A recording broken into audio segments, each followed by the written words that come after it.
Welcome to this series of videos which support centres in training their invigilators by covering the relevant contents of JCQ's Instructions for Conducting Examinations publication.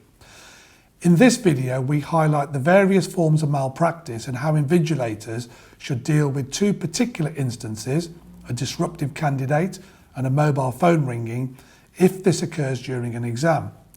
Firstly, it is important to recognise that as well as copying from another candidate or allowing your work to be copied, malpractice can also take place in many other forms, including a breach of the instructions or advice of an invigilator, supervisor or the awarding body in relation to the exam or assessment rules and regulations, disruptive behaviour in the exam room or during an assessment session, including the use of offensive language,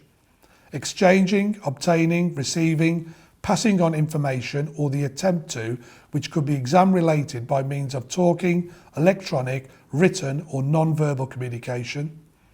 bringing into the exam room notes in the wrong format where notes are permitted in exams or inappropriately annotated text in open book exams,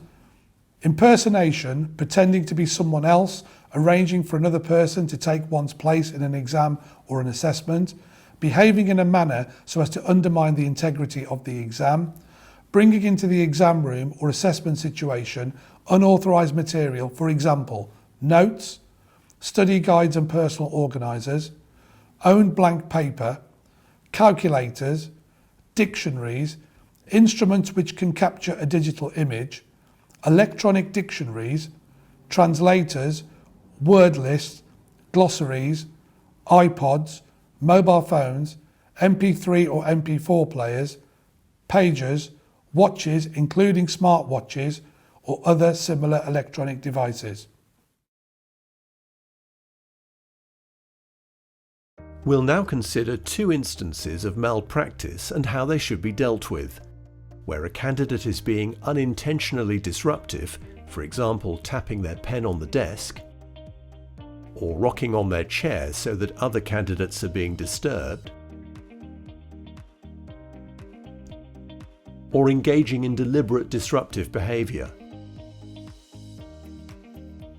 The invigilator must warn the candidate that he or she may be removed from the examination room. The candidate must also be warned that the awarding body will be informed and may decide to penalise them, which could include disqualification. The invigilator must record what has happened. Although candidates are not permitted to have a mobile phone in their possession during an examination, if a candidate has breached the regulations and has a mobile phone in their possession and the invigilator notices suspicious behaviour or the device makes a noise, the invigilator should acquire the mobile phone from the candidate, record the incident and, if necessary, summon assistance. Likewise, if a candidate is seen using any unauthorised materials, wherever possible, the invigilator should remove and keep these materials, and if necessary, summon assistance.